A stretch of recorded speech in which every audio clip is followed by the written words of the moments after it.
शंकर जी की बारात की तैयारी हो रही है।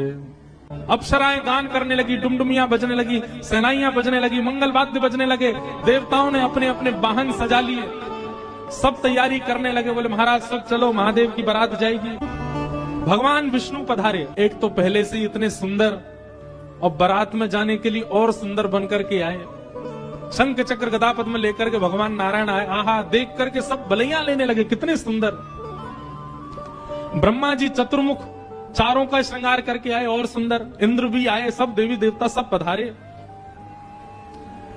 लेकिन तभी सबने पूछा, बोले कि दुल्हा राजा कहां हैं?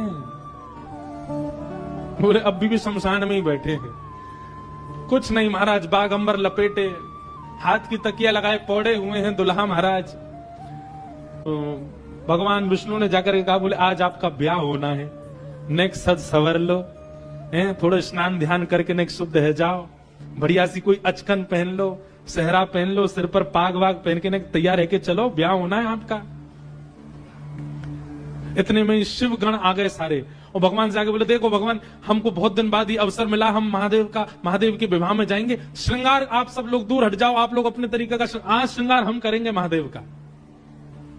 महादेव तो बोले, भंडारी बोले, भैया जाको रुचि लग रही हो वही कर लो। भगवान विष्णु ने शंकर जी का हाथ पकड़ा, बोले एकांत में आओ, आपसे कुछ बात करनी है। शंकर जी एकांत में गए। इतने भोले हैं शंकर जी। भगवान नारायण बोले, देखो ये विवाह हो रहा है, विवाह में मजाक आदि होते रहते हैं, इसलिए बुरा मत मान जाना बात का। शंकर जी बोले, हम तो कभी बुरा मानते नहीं। बोले क्यों? कामदेव आया था, आपने तीसरा नेत्र खोल करके उसको ध्वस्त कर दिया, भस्म कर दिया। कहीं पता चली सारी सरेज ने कोई ने मजाक कर दी, सोई तीसरा नेत्र खुल गए हो, जल के राख हो जाएंगी साली सरेज, ये सब मत करना। विवाह का माहौल है, थोड़ी बहुत मजाक वजाक हो तो सहन कर लेना। वैसे तो आप सहन करते हैं, लेकिन आपके गण कभी कभी उत्तेजित हो जाते हैं, इनको सबको संभालना। और बाकी हम सब चल ही रहे हैं, सब संभालेंगे। शंकर जी बोले, मजाक होता है वहां पे?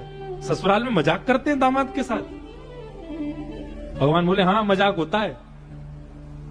तो इसका मतलब है हम भी मजाक कर सकते हैं?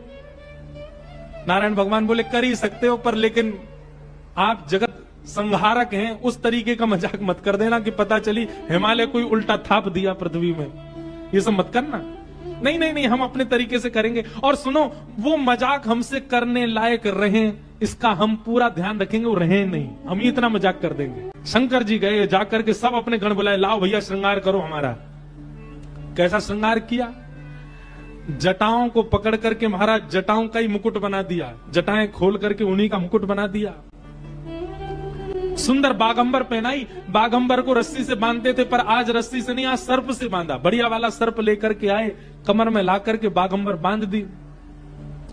एक सर्प को सिर के ऊपर बांध लिया, सर्प को सिर के ऊपर बांध करके गण लेकर के छोटे छोटे पतले पतले सर्प लेके आए, और उस सर्प से सारे सर्प लटका दिए सामने की ओर, बन गया सेहरा। और सर्पों के मुंह से जो जीव निकल रही थी, उन जीवों में बिच्छू लटकाई दिए। तो जैसे जुबिया होती है ना, पतले पतले पुष्प और नीचे नीचे गुच्छे, तो ऐसे पतले पतले पुष्पों में तो छोटे छोटे सर्प, और नीचे गुच्छों में बड़े बड़े बिच्छू लटक रहे हैं। कानों पे बिच्छू लटका दिए, गले में महाराज अब तक तो एक मुख वाला सर्प पहनते थे, 5-5 मुख वाले सर्प ला करके गले में बिठा रहे हैं। ये दुल्हा राजा तैयार हो रहे हैं। श्रृंगी भृंगी बोले भगवान, ये नारायण भगवान बहुत चमक रहे हैं, इंद्र बहुत चमक रहे हैं, ब्रह्मा जी भी बहुत चमक रहे हैं, हम भी चमकने चाहिए। शंकर जी बोले, जाओ शमशान में अभी अभी चिता जली होगी, उसकी भस्म लेके आओ। गरम गरम चिता की भस्म लेकर के आए महाराज, अंग पे लगाई, पैरन पे लगाई, वक्ष पे लगाई, मुख पे लगा करके बोले, अब चमक रहे हैं कि नहीं? बोले बढ़िया चमक रहे हो, अब तो चमक गए बिल्कुल आप तो। शंकर जी ने ऐसा तैयार किया स्वयं को। हाँ भाई, श्रृंगी भृंगी ने जय जयकार कर दी, बोले दुल्हा राजा तैयार हैं, बारात लेके चली जाए। भगवान ने जैसी शंकर जी को देखा, बोले जय हो, आज हिमालय में जय जयकार नहीं हाहाकार होगी, ऐसी बारात जा रही है। नारायण भगवान ने तभी क्या कहा? बोले एक काम और कीजिए। बोले क्या? सब लोग अपनी अपनी पंक्तियां अलग अलग कर लो, हम नारायण हैं, हम अपनी पंक्ति लेके अलग चलेंगे, ब्रह्मा जी आप अपनी पंक्ति लेके अलग चलो, ए इंद्र तुम अपनी पंक्ति लेके अलग चलो, सब अलग अलग, दुल्हा अपनी पंक्ति लेके अलग आएंगे। सबसे आगे नारायण चले गए, उनके पीछे ब्रह्मा जी जा रहे हैं, उनके पीछे इंद्र देवताओं की सभा लेकर के जा रहे हैं, और सबसे पीछे शंकर जी, और शंकर जी के 10-5 गण। संगी भृंगी बोले हे गुरुवर, हे महादेव, देखो इतनी बड़ी बड़ी ये तो बारातियों की इतनी संख्या है, और जिनका ब्याह है हम ही लोग ही 10-5 हैं। शंकर जी बोले इसमें इतने परेशान होने वाली क्या बात है, विश्व में जितने शमशान सब हमारे, सब जगह जाओ, जो भी भूत प्रेत पिशाचनी डाकनी साकनी सब बैठी, सबको बुला लाओ, सबको लेकर के चलेंगे हिमालय, और सबको कह दो आज हमारे स्वामी का विवाह उत्सव है, कोई पीछे ना रहे। सब भूत प्रेत आ गए। कैसे कैसे भूत प्रेत आए, कोई मुखहीन विपुल मुख काऊ, किसी का सिर ही नहीं है, और किसी के बहुत सारे सिर हैं, किसी के हाथ पैर ही नहीं है, रेंग रेंग के चल रहा हो, किसी के खूब सारे हाथ पैर हैं, ना किसी के नेत्र ही नहीं है, किसी के खूब सारे नेत्र हैं। गधा आदि के मुख वाले प्रेत भी चल रहे हैं साथ में। ऐसे ऐसे प्रेत आ गए, हुंकार करते हुए चल रहे हैं, खिंग खिंग करते हुए चल रहे हैं, खिलची करते हुए चल रहे हैं, और जमात निकल पड़ी, बारात निकल पड़ी हिमालय की ओर। आहा हो आई शंकर की बरतिया हिमाचल नगरी, हो आई शंभू की बरतिया हिमाचल नगरी, हो आई शंभू की बरतिया हिमाचल नगरी, हो आई शंभू की बरतिया हिमाचल नगरी। अपने जेब में सांप धर के ले जाना और जैसी साली कहे लाओ जीजा जी नेग ले बेटा। हमारे पूर्वज शंकर जी ने भी ऐसा ही किया था सालियों के साथ। सब सखियां अपनी अपनी अटारियों पर खड़ी हैं, सब अपने अपने द्वार पर खड़ी हैं, आरती का थाल लेकर के मैना देवी खड़ी हैं, और दूर दूर के रिश्तेदार नातेदार सब खड़े हैं। बोले नारद जी ने भैया ऐसा सुयोग वर बताया है, दूर दूर तक मिलेगा नहीं, तीनों लोकों में ऐसा वर नहीं मिलेगा। बारात के गाजे बाजों की आवाज आने लगी। ज्यों ज्यों गाजे बाजों की आवाज आए, हिमालय के लोग और उत्सुक होते जाएं, हमारे दुल्हा राजा आ रहे हैं। आहा, तभी देखा पीतांबरी पहने सब बाराती चल रहे हैं, और उन पीतांबरी पहने बारातियों के बीच में श्री गरुण जी महाराज धीमे धीमे चाल चल रहे हैं, और गरुण जी के ऊपर शंख चक्र गदा पद्म धारण किए श्रीमन नारायण आ रहे हैं। हिमालय के लोग तो दूर से बलैया लेने लगे, मैना देवी से जाके कहने लगे हे मैना देवी धन्य भाग, पार्वती जी जैसी हैं वैसी सुंदर दुल्हा आ रहे हैं। मैना देवी के बगल में नारद जी खड़े थे। मैना देवी बोली मैं किस मुंह से आपका धन्यवाद करूं, आपने मेरी पुत्री के लिए ऐसे सुयोग वर ढूंढे। नारद जी बोले नहीं नहीं, ये तो उनके मिलने जुलने वाले ही, ये दुल्हा नहीं है, ये तो दुल्हा से ऐसी उनकी मित्रता है, प्रेम मानने वाले हैं। मैना देवी सोचने लगी जिनके मित्र इतने सुंदर, मिलने जुलने वाले इतने सुधरे हुए, इतने स्वच्छ, इतने सुंदर, दुल्हा तो जाने कैसे ही होंगे। और फिर हवा की तरह बात फैल गई, ये तो दुल्हा के मित्र हैं, दुल्हा तो भी पीछे आ रहे हैं। उनके पीछे आए चतुरानन ब्रह्मा जी। अच्छा, ब्रह्मा जी का रूप 4 मुख वाले सुंदर।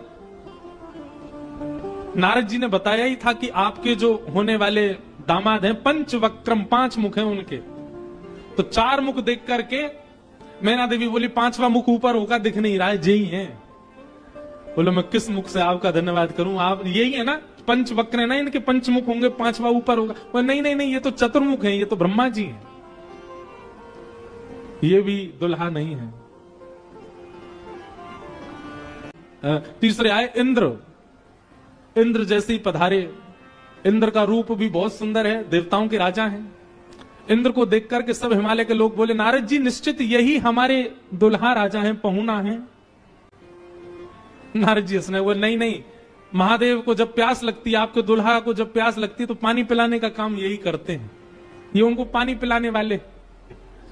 हिमालय के लोग बोले भैया पानी पिलाने वाला इतना सुंदर है, दुल्हा तो जाने कैसा ही होगा। जैसे ही सब देवी देवता जाने लगे, अब दूर से ही हूं हा हा ही आवाज आने लगी। नारद जी बोले बारात आ रही है, अब इन लोगों की व्यवस्था में देख के आता हूं, आप यहीं खड़ी रहना। बोले जब बारात आती है तो बारात सबसे पहले देखने के लिए कौन जाते हैं? छोटे छोटे बच्चे सबसे पहले यही जाते हैं बारात देखने। पूरी खबर पूरे नगर में यही बच्चे ही फैलाते हैं, इतने हाथी, इतने घोड़ा, इतने बैंड बाजे वाले, इतने लाइट पकड़ने वाले, इतने नाचने वाले। बारात में सबसे ज्यादा बच्चे, सब पहले ही पहले पहुंच गए। बोले कहां है बारात, कहां है बारात? तभी देखा बारात तो आई नहीं, लेकिन हिमालय के सारे बालक चौकड़ी मार के भागते हुए अपने अपने घरों की ओर भाग रहे हैं। घरों के भीतर गए, माता पिता को भीतर बैठा लिया, भीतर से किवाड़ बंद करके बालक सब अपने छाती पे हाथ धर के सांस लेने लगे जोर जोर से। माता पिता ने पूछी क्या हुआ बच्चों, तुम बारात देख करके आए? बड़ा हाथी देख लिया होगा तभी डर गए। बोले हाथी? बोले हमने क्या देखा, हम कैसे वर्णन करें? अरे बाप रे बाप, कैसन कैसन भूत प्रेत, कैसन कैसन सांप। सब हिमाचल के लोग बोले भैया अगर किसी ने पुण्य किया होगा तो ही बचेगा आज बारात देख करके, नहीं तो जीवित बचने वाला नहीं है। ऐसी प्रचंड बारात आ रही है। श्रृंगी भृंगी के साथ में नंदी पर सवार होकर के महादेव जैसे मुख्य द्वार पर पहुंचे। नंदी विशाल, यहाँ के नंदी देखे आपने महादेव के साथ कैसे विशाल नंदी, नंदी नंदी दिख रहे हैं। अभी दुल्हा तो दिख ही नहीं रहा, नंदी इतने सुंदर। नंदी का पूजन किया, पूजन करके महाराज मैना देवी बोली दुल्हा कहां है? तो नंदी के ऊपर बैठे, किनारे आकर के देखा तो उल्टे बैठे, मुख तो दिख ही नहीं रहा है, पीछे का अंग दिख रहा है। मैना देवी बोली श्रृंगी भृंगी से, बोले दुल्हा राजा को कहो घूम जाएं, उल्टे काय को बैठे? श्रृंगी भृंगी बोले ये देव नहीं है, महादेव है, ये नहीं घूमेंगे, ये जैसे बैठे वैसे रहेंगे। बोले तो फिर तिलक पूजन कैसे होगा? बोले नंदी घूमेगा। नंदी उल्टा जब हुआ तब महादेव बैठे हैं और सबरे काम खराब करवाने वाले श्रृंगी भृंगी हैं। आप नीचे मत उतरना, आप दुल्हा हैं, सासू जी ऊपर आएंगी तिलक करने। शंकर जी भी बिल्कुल भोले भाले जैसे बता दो वैसे कर रहे हैं। अच्छा भगवान नारायण वैसे तो बड़े प्रिय हैं, पर वो भी दूर खड़े खड़े उनको भी आनंद आ रहा है। बोले बढ़िया है, ऐसी भी बारात एक होनी चाहिए, तो जीवन भर याद रहे सबको।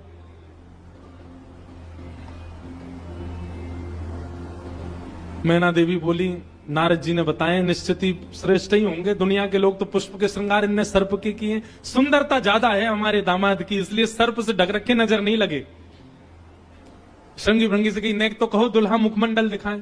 महाराज सर्प की लड़ों को हटा करके जैसे ही महादेव ने अपना मुख दिखाया, प्रचंड रूप महादेव का देख करके पूरे मुख पर भस्म लगी हुई थी महादेव के, और भस्म लगा करके तो वैसे हाउ बिलाऊ सा लगता व्यक्ति, वो भी महादेव। ऐसे विचित्र महादेव को देख करके मैना देवी तो वहीं मूर्छित होकर के गिर गई, हाथ से थाली वाली गिर गई, चीख मार करके जितनी सखियां थी सब भागी वहां से। महादेव ने श्रृंगी भृंगी को देखा, श्रृंगी भृंगी तो आश्चर्यचकित पड़ गए। महादेव बोले तुम लोगों के मुख इतने मुरझाए से क्यों लग रहे हैं? बोले भगवान स्वागत करने आई थी, ये तो मूर्छित ही हो गई। महादेव बोले सब नगरों के अपने अपने रिवाज हैं, यहां मूर्छित होना ही रिवाज होता होगा, दुल्हा को देखते ही सासू मां मूर्छित हो जाती, यही रिवाज होगा। चलो अपने जनवासे में चलें। और जनवासा कहां है? शमशान घाट। जनवासा बनवाया था लेकिन वहां नहीं गए, जहां पर जा सारी बारात वहीं पर जाएगा दुल्हा, और सारी बारात कहां है? वो तो शमशान में। शमशान में जाकर के दुल्हा राजा बैठ गए और बार बार श्रृंगी भृंगी से कहे कोई कमी तो नहीं? बोले नहीं बहुत बढ़िया है, सब बिल्कुल बढ़िया है। भगवान नारायण बोले भैया अब हमको चलना चाहिए, महादेव से बात करनी चाहिए, ये तो ऐसे तो काम बनेगा नहीं, ऐसे ब्याह कैसे होगा। नारायण भगवान गए और भगवान जाकर के शमशान में बैठे महादेव से जाकर के बोले यहां क्यों बैठे हो आप? बोले नगर में कोई है ही नहीं तो कहां जाएं, यहीं बैठेंगे। नगर तो पूरा खाली पड़ा है, कोई है ही नहीं स्वागत करने के लिए। एक माता जी जरूर आई थी, जो बता रहे थे वो हमारी सासू मां, वो भी मूर्छित। बोले मूर्छित हो गई? शंकर जी बोले मूर्छित नहीं हुई, सत्यता हम बता रहे हैं आपको। और क्या हुआ था? बोले हमने उनकी थाली की ओर देखा, थाली में वो जल का लोटा लेकर के खड़ी थी, जल का लोटा उन्होंने फेंक दिया। क्यों फेंक दिया? उन्होंने सोचा जब हमारे दुल्हा की जटा से ही गंगा निकल रही है तो इनको सामान्य लोटा क्या दिखाएं हम, इसलिए उनका लोटा गिर गया। हमारे जटा पर जब उन्होंने सुंदर चंद्रमा को बैठे देखा तो उन्होंने कहा जिसका तिलक ही चंद्रमा है उसको हम रोरी चावल क्या लगाएं, इसलिए रोरी चावल छूट गए। नारायण भगवान बोले हमने सुना आपकी सासू मां मूर्छित हो गई। बोले मूर्छित नहीं हुई तो दुनिया की सास जमाई की आरती करती हैं, बलैया लेती हैं, दामाद सासू को प्रणाम करता, पर हमारे रूप पर न्योछावर होकर हमारी सासू माई दंडवत करने लगी। हमें मूर्छित नहीं हुई है। शंकर जी को हृदय से लगा, कितने भोले हैं आप। यहां नारद जी पहुंचे। अब महाराज अंदर तो मातम बन रहा था, सब लोग पार्वती जी को घेर करके बैठे हैं। मैना मैया जैसे तैसे होश में आई, होश में आकर के बोली, हमने नारद का क्या बिगाड़ा, ऐसा पति, इसके लिए इतना घनघोर तप करवाया पार्वती जी से, हमने नारद का क्या बिगाड़ा। हा हा। नारद जी महाराज तभी आ गई। नारद जी आकर के समझाने लगे और मैना मैया से कह रहे हैं, क्या मैया, मुझे अभी अभी सत्य पता चला, मुझे ऋषियों ने बताया, मुझे भगवान ने बताया ये सत्य, क्योंकि मैं स्वयं आश्चर्यचकित था। इतनी सुंदर के लिए महादेव मैंने पहले तो बता ही दिया था कि आपके दामाद कैसे होंगे। आप इसमें कुछ सहायक नहीं है। आपकी पुत्री जो है ये साक्षात जगदम्बा है, साक्षात भवानी है, ये साक्षात सती रूपा है। पहले यही सती रूप बनकर के आई थी, महादेव की अर्धांगिनी बनी। किसी कारण से इनको देह त्याग करना पड़ा, और देह त्याग करते समय इन्होंने ही हरि से मांगा था कि जन्म जन्म शिव पद अनुरागा, और उसी कारण से ये पार्वती बनकर के आई है। मेरे और आपके चाहने से विवाह नहीं हो रहा है, ये भवानी, और भवानी सदा शिव की होती है। आप उनको सामान्य दुल्हा के रूप में मत देखिए, आप यह विचार कीजिए कि आपकी पुत्री जो है ये साक्षात भवानी और वो शिव है, तब आपको उनका रूप दिखाई देगा। पूरी कथा बताई, और सब बात सुनकर के, नारद जी के सुंदर वचनों को सुनकर के हिमाचल और मैना देवी अब पार्वती जी के चरण वंदन करने लगे। हम तो पहचान ही नहीं पाए कि हमारे कुल में साक्षात भवानी प्रकट हुई हैं। जब दुल्हा के रूप में महादेव को देखा तो सब भयभीत होकर के भाग गए थे, लेकिन अब सब साक्षात महादेव के रूप में जब सब देखा तो सबके हृदय में हर्ष होने लगा, सबके मन में आनंद होने लगा, सब अपना सौभाग्य माने लगे। और तब और फिर से मंगल गाने शुरू हो गए। महाराज सारियां जैसे गारियां देती हैं, वो गारियां सब प्रारंभ हो गई। महादेव का सविधिवत पूजन आदि हुआ। अब मैना देवी ने जाकर के जब महादेव को देखा तो महाराज उनकी सुंदरता के आगे तो सब फीके लगने लगे। ऐसे सुंदर नेत्र, ऐसे सुंदर कान, ऐसे सुंदर नासिका, ऐसा सुंदर श्रृंगार, महादेव के रूप भाव को देख करके मैना देवी बलैया लेने लगी, बड़भाग मानने लगी। सब आनंद में भर गए और वेद मंगल गान करने लगे। भवानी की सुंदरता का तो क्या ही वर्णन करें। सुंदरता मरजाद भवानी, जाई ना कोटि हु वदन बखाने। कितना भी वर्णन कर लें उनका वर्णन हो नहीं पाएगा। पानी ग्रहण जब कीन महेशा, जैसे पानी ग्रहण हुआ, हाथ में हाथ रखा पार्वती जी का, कन्यादान होकर के जैसे ही महादेव का विवाह संपन्न हुआ, सब देवी देवता आनंद में भर गए, नृत्य करने लगे, आनंद होने लगा, सुमन बरसने लगे, आकाश मार्ग में सब प्रसन्न होने लगे। बधाई हो, बधाई हो।